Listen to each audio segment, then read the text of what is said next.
Before you sleep, align with this energy, and wealth will find you. That line is not a magic promise, it's a map. It names a simple truth most people miss. Money is not only math, timing, or hustle, it is a frequency. It listens to the signal you broadcast long before you ever make a pitch, post a product, or negotiate a price. If you want different results, you must change the signal you are sending, not just your tactics. Listen, you do not attract what you chase, you attract what you are.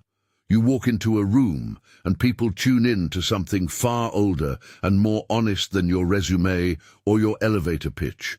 They read the steadiness or the shake in your voice. They sense whether you expect to be there or are apologizing for taking space. Your baseline emotion, your aura, is a broadcast. It precedes your words. It arranges the room. It shifts the way offers are made to you and how doors open or close. If this is landing on you, stay with me. If it feels too simple, test it tonight. After I show you the mechanics and the practices, try one 5-minute ritual before bed. You'll be surprised how quickly the nervous system responds and how much that quiet shift alters the way people respond to you the next day. If this sounds useful, subscribe and grab the free nightly alignment checklist I put together to walk you through the exact steps. Do that now, then come back and keep listening. What I mean by aura is practical, not mystical. Think of it as your non-verbal CV, the pattern of feeling and posture and expectation that people read in the first 5 seconds. When you walk into a cafe, the barista notices whether you believe you deserve your coffee. When you step into a meeting, your idea will be judged not only on logic, but on whether the room perceives you as someone who expects to be heard. When you post your work online, people register a baseline, the energy behind your words, before they process the content. You can spot this immediately in small, ordinary places. Consider 3 quick scenes. You walk into a networking event, and you keep apologizing for interrupting. The conversation withers around you. You walk into a client call with the posture of someone who needs the business, and the client smells desperation like a scent. You sit down to set a price, and you add an apologetic sentence about the cost, then shave 30% off because you're afraid of losing the sale. The price you placed on your service was not merely a number, it was a message about your worth, and the market answered in kind. Those little behaviors are not random failures of will. They are consequences of a baseline vibration shaped by habits. Habitual anxiety, habitual apology, habitual doubt. All of those create a default frequency that repels certain opportunities and attracts others. The law behind it is straightforward. Like resonates with like. You are not only pulling toward you the people who match your energy, you are also repelling the circumstances you claim to want. This is not about woo. It's about cause and effect, rooted in human perception, and the way decisions are made under uncertainty. So what shifts everything? Readiness. Wanting without readiness is like wiring a house with a fuse that keeps blowing. You keep demanding more current, but nothing is prepared to receive it. Readiness is the interior architecture that makes reception possible.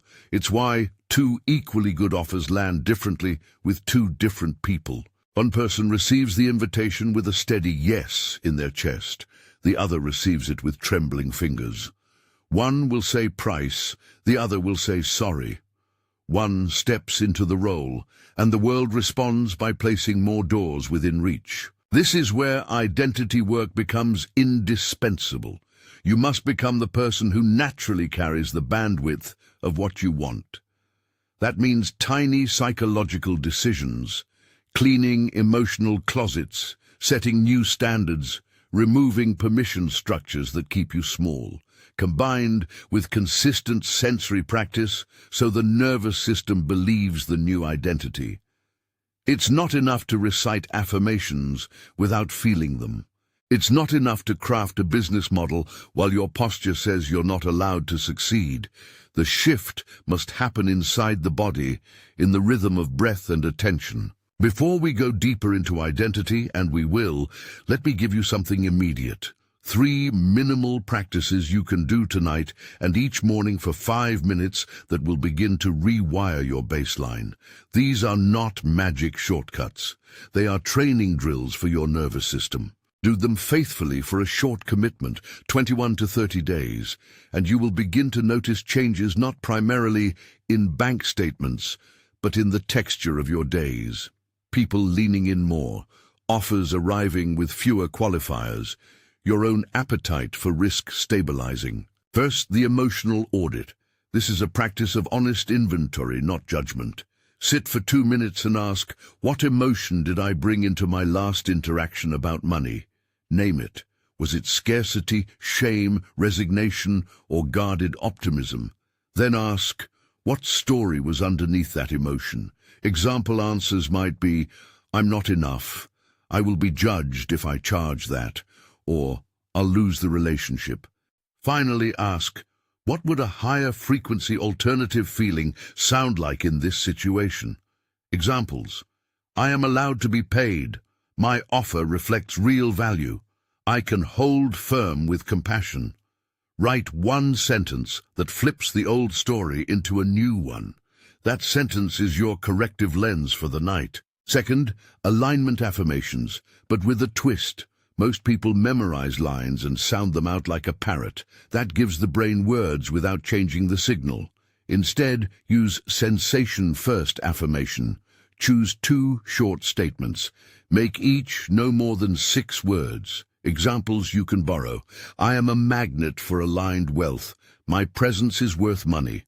Now pair each line with a physical anchor. Press your thumb and forefinger together. Breathe to a count of 4 and feel the center of your chest lift. Picture one micro image, applause, a nod, a hand shaking yours. Say the affirmation slowly, and while you say it, summon that image and hold the physical anchor. Stay with the feeling for 8 seconds. Repeat 3 times. That brief sensation anchoring tells your nervous system what the words actually mean. Here is a short affirmation script you can use tonight. Speak it aloud or whisper it, but do it from a place of feeling rather than hope. I stand in my value. I take space. I am a magnet for work that grows me. Pause between each phrase. Breathe as if you expect the words to be true. If you feel resistance, good, name it, then breathe through it. Resistance is evidence of old wiring. Meeting it with a calm, corrective signal rewrites the loop. Third, a focused 5-minute visualization that primes the body to receive. Close your eyes. Breathe in for 4, out for 6, 3 times to slow your nervous system. Now imagine tomorrow's highest leverage hour. See the light in the room. Feel the chair beneath you. Hear the tone you use. Steady, not loud. Confident, not braggadocious. See one person in the room nodding, their expression unguarded. Visualize your hands steady on the table. Feel the warmth of your shoulders relaxed. Imagine the conversation landing in a place of mutual interest. Now fast forward 3 months and imagine the ripple from that hour. An email that begins with, "We'd like to invest," a new client onboarding, a friend giving you a high referral. Hold the scene for the last minute as if it's already happened. Breathe into the somatic certainty of it. Open your eyes slowly and take one small physical action. Schedule a follow-up, send a brief message, update your price page, whatever matches the vision. That visualization takes 5 minutes. That's all. Done consistently, it trains your body to expect success in the same way, training the muscles to respond to a specific motion. That expectation changes the way you move, which changes what others perceive, and consequently, what is offered to you. There is one tactical method I reserve for high-stakes moments: energetic pre-play. Before any meeting where money, reputation, or opportunities hang in the balance, you run a micro-rehearsal, not of words but of state. 2 minutes before you speak, close your eyes and rehearse the first 30 seconds you want to exist in.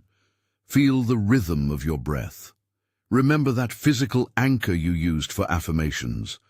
Imagine the outcome you want, and then let it go.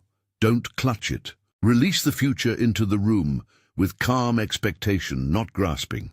When you open your eyes, present as though you have already received a friendly nod from the world.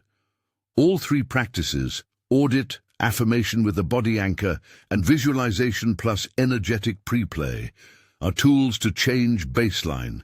They are the training ground of readiness. But routines alone won't survive a context that contradicts them. And this is where environment matters. Your inputs are your atmosphere. The people you listen to, the feeds you scroll, the habitual spaces you occupy, they amplify or attenuate your signal. If you tell yourself you are moving toward bigger things and then spend 4 hours consuming voices that reinforce scarcity, your practice will be a candle in a rainstorm. Protect your input field. That doesn't mean cutting people off as punishment. It means setting standards. It means choosing for yourself what you will allow into your mind in the evening and first thing in the morning. It means curating a 5-minute playlist of things that lift your frequency and committing to it like a dermatologist commits to morning sunscreen. Consistent, small, non-negotiable. Setting boundaries with people is not about proving something to them. It's about respecting the habit loops you are trying to build. If certain conversations consistently trigger the old scarcity story, those are not conversations you must stop forever. They are conversations you choose to limit while you gather new resources and strength. You do this with tenderness and clarity. I value our relationship. Right now, I'm doing work that requires a different focus. Can we check in on X date? That phrasing preserves compassion and agency. It also signals to the world that your life has a new architecture. As you begin to up-level your field, expect some friction. Old rhythms will resist. People who benefited from your previous pattern may push back because your change unsettles them. That is not necessarily malicious. It is often social gravity testing your new orbit. When you increase your baseline, some relationships lose sync. Frame that as calibration, not failure. When a friend who was comfortable with your scarcity views leaves the scene, the loss is not always proof that you messed up. Sometimes it is an honest test result. You are changing, and not everyone will sit with you in that new seat. Your job is to measure discomfort, be gentle with yourself, and hold your continuity. If the cost of growth is a realignment of your circle, then let the realignment be gentle and principled. Now let's put all this into a single nightly ritual, one you can do before you sleep, that sets the frequency for what follows. This is the ritual I want you to try tonight, and for the next 30 nights. You can call it the nightly signal. It takes between 5 and 7 minutes, and it's purpose-built to calm the nervous system, correct the narrative, and seed expectation. Begin by finding a quiet place where you won't be disturbed. Turn off bright screens, sit with a small notebook or your phone's notes app. Breathe slowly. In for 4, out for 6, 3 times. Name one moment from your day where scarcity shaped your choice. Write one sentence describing it. Don't analyze, just record. Next, write a corrective sentence that flips the story toward readiness. Short, present tense. I am allowed to take space. I charge what I'm worth. I keep calm and speak value. Read the corrective line aloud and press your physical anchor, thumb and forefinger, throughout the sentence. Hold the image of someone nodding in agreement, applause, or a hand reaching to shake yours. Stay with that sensation for 8 seconds. Now visualize tomorrow's highest leverage hour for 3 minutes. See the surroundings, hear the tone, feel the weight in your chest like steady ballast. Imagine the outcome as if it has already unfolded. Feel it first, then the thought follows. When the 3 minutes end, bring your attention to your breath one last time and say quietly, "This is the frequency I keep." Then close the ritual by jotting one small action you will take the next day that aligns with this frequency. One sentence, measurable and immediate. That's it. Done. Do this every night and notice how your morning state shifts. The nervous system learns through repetition. The body starts to expect a different set of interactions. People tend to mirror what they receive. When you quiet the frantic signal and replace it with a steady expectation, the world will often respond by treating you as though you had always been that person. By the way, the 5-minute morning practice I mentioned earlier is simply a mirror of the nightly routine. A quick breath centering, one affirmation with the anchor, and a 2-minute visualization of your top priority for the day. If you can do both, night and morning, you anchor the change in the physiology of your day. The last thing before sleep and the first thing at waking both speak the same new language to your nervous system. Let me be clear about friction. When you commit to this work for 21 to 30 days, expect measurable tests. You may feel judged. You may be tempted to prove the world wrong by stepping back into old habits. You will receive invitations that feel familiar and comfortable, but that no longer align with the future you are learning to embody. Those invitations are not always bad. Evaluate them tightly against your new baseline. Ask yourself, does accepting this move me toward the architecture I'm building, or does it preserve the old scaffolding because it's safe? At around day 10, many people report a test doubled in intensity. An old ally calling with a complaint that reverberates into self-doubt, a client negotiating harder than usual, a self-talk spiral. That moment is not a failure. It is feedback. It is proof your signal matters.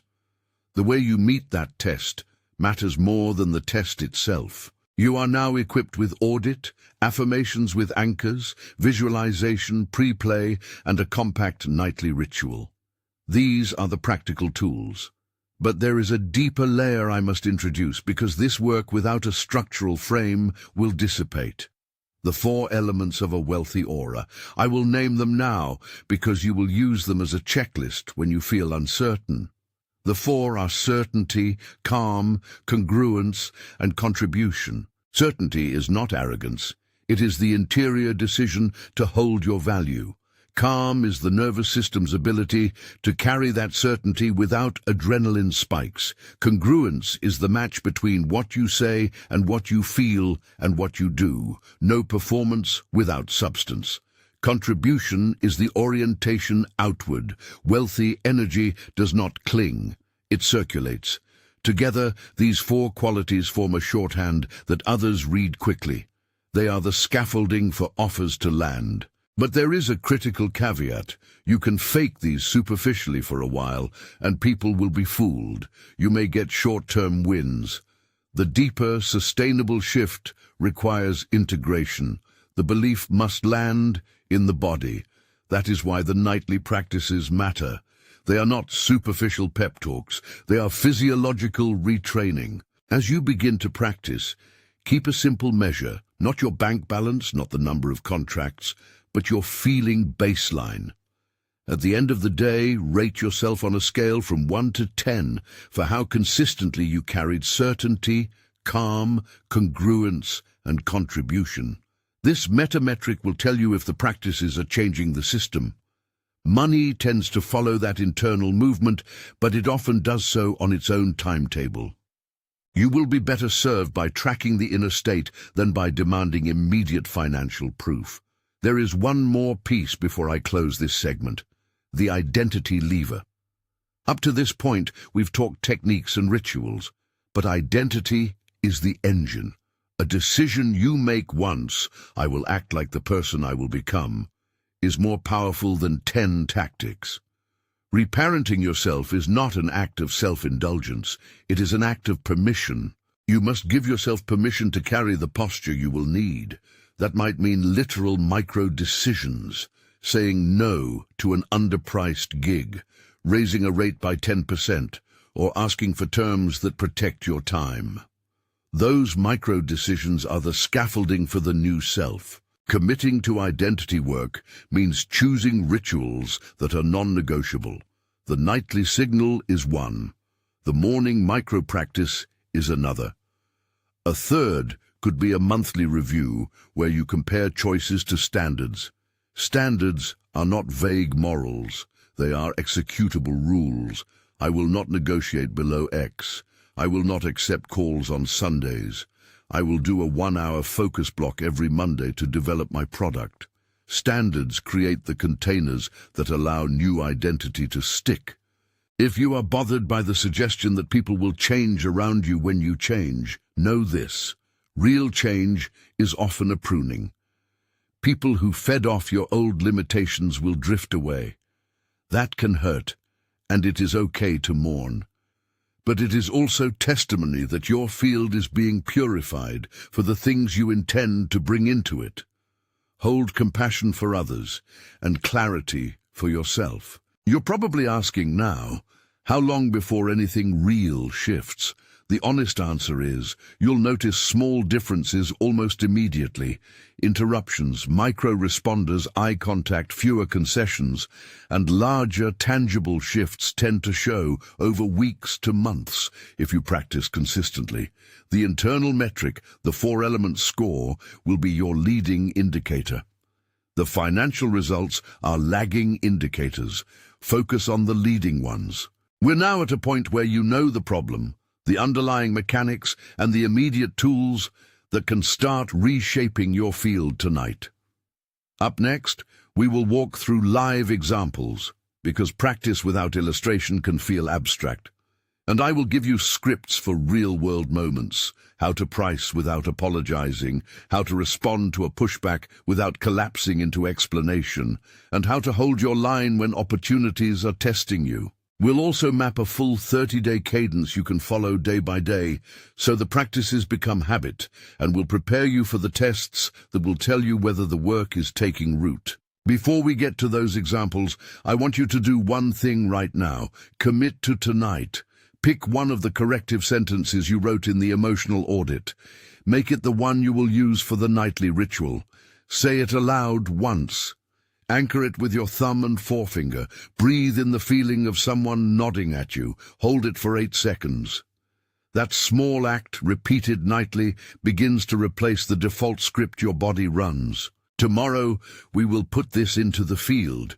We will walk through a pricing conversation, a negotiation, and a networking moment, each with the exact words and physical cues that maintain your frequency.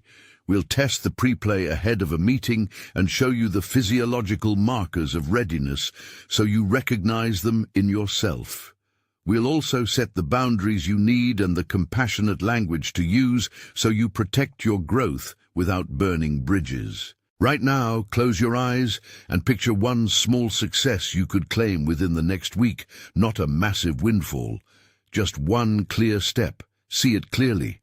Feel the posture that goes with it. Remember the corrective sentence you chose. When you open your eyes, write the action that will make that small success possible. Hold it lightly. Sleep into it tonight. The nervous system is listening. Good. Now take that small success you wrote down and let me show you exactly how the work enters the messy, pulsing world where money and influence actually move. I'm going to give you scripts and scene work you can use tomorrow, plus the signs your body will show when the alignment is working, and a day-by-day plan you can follow for the next 30 days, so the nervous system remembers this as habit, not a weekend experiment. These are practical, tactical moments, pricing conversations, pushback, networking openings, so you can see how the nightly signal plays out in ordinary encounters. Imagine a pricing conversation. You've done your homework, you know value. You're sitting across from a decision maker or tapping send on an invoice. The old script wants to soften the number, to add qualifiers, to invite negotiation before a single claim has been made. The new script is brief, clear, and embodied. Try this exact phrasing when you state price. My fee for this project is X. I'll deliver specific outcome. If that works, here's how we'll begin. Say it with steady breath, shoulders relaxed, voice even. No apology, no explanation. If someone reacts by trying to bargain, respond with a short, anchored phrase, I appreciate that, My fee reflects the outcomes I deliver. If the budget is a constraint, we can discuss a more focused scope that stays within your range. If they push further, use the boundary line. I can do that work, but not at that rate. If your team wants to proceed at this level, I'll outline what is possible. If you prefer the full scope, the fee stands. That keeps the agency with you while offering a clean option. If you prefer a one-liner that holds space and invites seriousness, try "I charge X.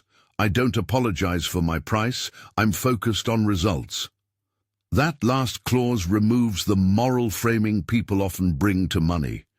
It's concise, not defensive, and when paired with the physical anchor, thumb and forefinger pressed, your nervous system will carry conviction faster than a long explanation ever could. Now let's practice a real pushback scenario and a response that preserves relationship while protecting the field. Someone says, "That's more than we expected." Your reflex might be to rush into justification. Instead, breathe once to count 4 in and 6 out. Press your anchor and say, "I hear you. Tell me what the expectation is and the outcome you need." Pause. Let them speak. Then reply, "Given what you described, the option that reliably delivers that outcome is my full scope at X. If you'd like a version that hits the most critical parts, I can propose a concise package at Y that focuses on specific deliverables. Which is preferable for you?" This moves the conversation from emotional negotiation to terms and outcomes. It preserves the relationship because you invited collaboration, and it preserves your identity because you didn't cave to anxiety.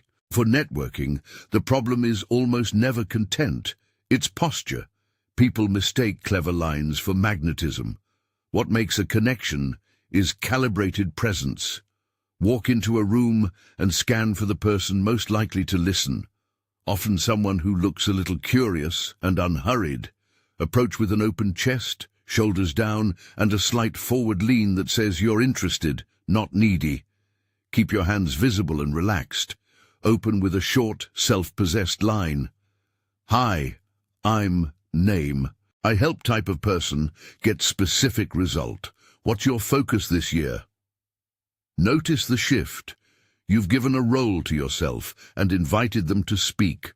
When they respond, mirror one micro-phrase of what they said and add a small forward step. "That's interesting. How are you approaching their focus? If you want, I have a quick idea that might help." The key is brevity and an offer, not a pitch. When they are not interested, a graceful exit maintains your field. "Great to meet you. Let's grab a coffee at the break and continue this another time." That preserves your time and keeps your posture intact. Here is a short networking script when someone asks, "What do you do?" Pause very briefly, half a beat, then say, "I work with early-stage founders to move from stalled traction to steady revenue through positioning and offers that convert. Right now I'm focused on helping founders who are ready to scale, not just hustle. How about you?" The pause before your sentence forces you to center and prevents default filler words that undermine presence. The clean framing signals that you're selective and not desperate. Energetic pre-play works best when you can identify the physical markers of readiness.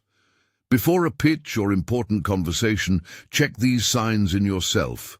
Jaw relaxed, shoulders soft and wide, diaphragm breathing, belly expands on the inhale, a slight widening of the eyes, not startled, just awake, and an even exhale that is longer than the inhale. Your pulse should be steady. If it's racing, slow the breath until it calms. 2 minutes of micro-rehearsal should include a quick body scan. Release the jaw, drop the shoulders, set posture, and then mentally run the first 30 seconds you will be in. Imagine the opener, the steady tone, and the image of a nod from someone across the table. Anchor your thumb and forefinger. Open your eyes and step into the conversation as if you already have that nod. That internal rehearsal changes micro-timing. You will speak slightly slower, your jaw won't clench into defensiveness, and your words will carry the calm of someone who expects to be heard. Physical cues are reliable feedback. After a week of consistent practice, you'll notice differences. You hesitate less, your voice stays stable through the middle of sentences. You find it easier to refuse low-value offers, and you more often hear, "Tell me more," instead of, "Can you do that cheaper?" These are the real leading indicators. Keep a running log for the first 30 days. A quick note after each big interaction. What did your body do? What did you say? What was the response? Over time, you'll see patterns that either reinforce the new script or reveal old loops trying to reassert themselves. Let's address the social tests, because they'll come. When you shift baseline, people don't only act against you maliciously, they test you. A friendly colleague might casually joke about your new attitude, or a long-time client clings to an old discount. The healthy response is curiosity paired with boundary. Use language that maintains compassion but removes the opportunity for old patterns to reassert themselves. Try. "I hear you. I'm doing different work now, and that requires different terms. I value our history and want to find a way that honors both." Or, when someone pressures you to revert, "I understand why you'd ask. My current terms reflect the scope and the impact I deliver. If that's not possible, let's outline a version that does fit." Those sentences keep humanity intact and make clear the change without shaming the other person. Now, the 30-day cadence I promised. You don't need perfection, you need repetition. This plan is scalable. If you've only got 5 minutes a day, do the micro rituals. If you can do 10 to 15, do the full set. The purpose is to create predictable repetition that retrains the body. Begin with a short 3-day intro. Nights 1 through 3, focus on the emotional audit and 1 corrective sentence each night, plus the anchoring affirmation 3 times before bed. The goal is to start observing patterns without analysis. Days 4 through 7, keep the nightly work and add the 5-minute visualization each morning, paired with a single small action in the day, an email, a rate adjustment, a meeting scheduled.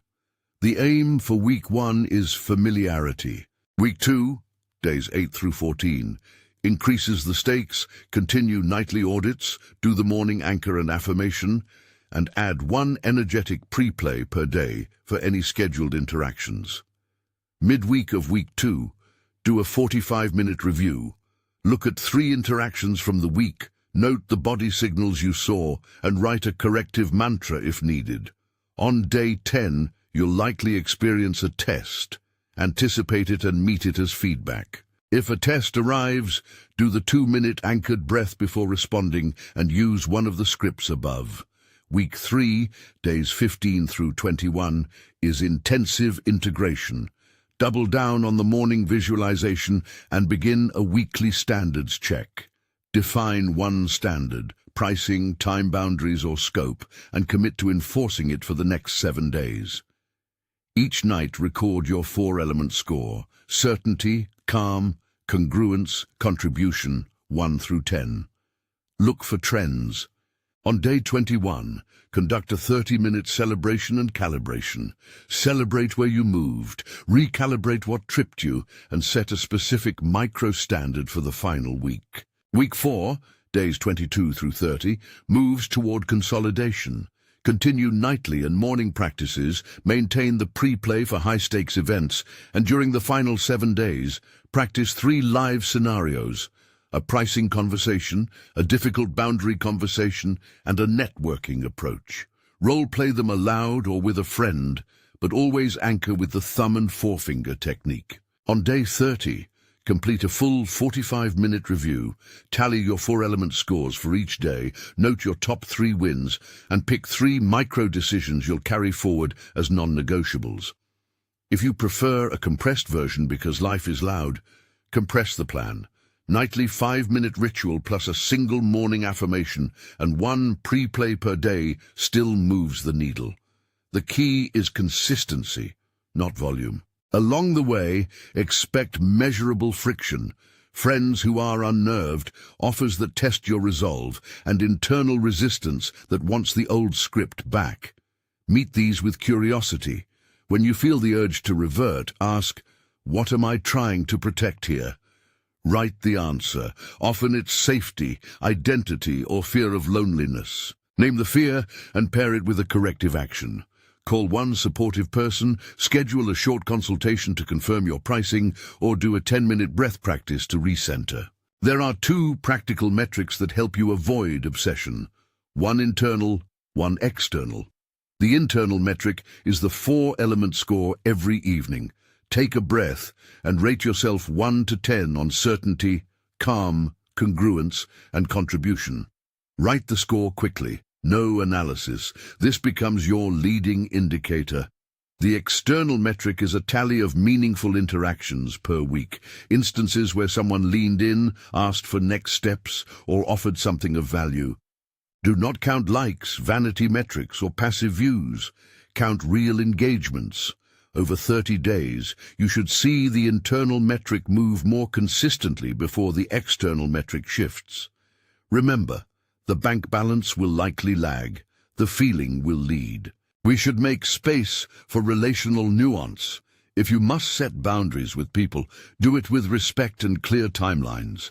When someone is consistently pulling you into scarcity loops, try, "I care about our relationship and want to preserve it. Right now I'm focusing on building something that requires a different rhythm. Can we pause this line of conversation until specific date so I can give you my full attention then?" Offer a clear next step and a date to reconnect. If someone reacts badly, remain calm. Their reaction is their material. Your job is to hold your course. If a friendship or business relationship does drift because of your change, allow yourself the normal grieving process. Write 1 paragraph to that person in your journal expressing gratitude for the role they played. You don't send the note, you close the loop internally. Then list 3 people or places where you will cultivate new alignment. Course cohorts, mastermind groups, or quiet meetups for people who are also building standards. Growth often requires both pruning and planting. Let's return to language. Specific embodied sentences you can use in the field. When someone offers an underpriced gig, you can say, "Thank you for thinking of me. My current rate is X. I'm happy to discuss a scaled version if the budget is limited." If they try to shame you with "nobody charges that much," a calm, anchored answer works. A fair response.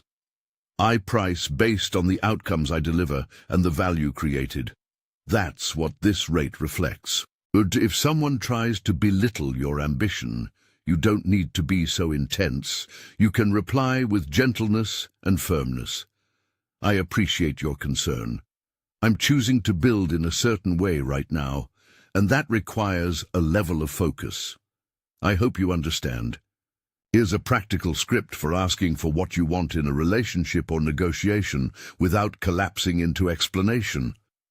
I'm asking for specific request.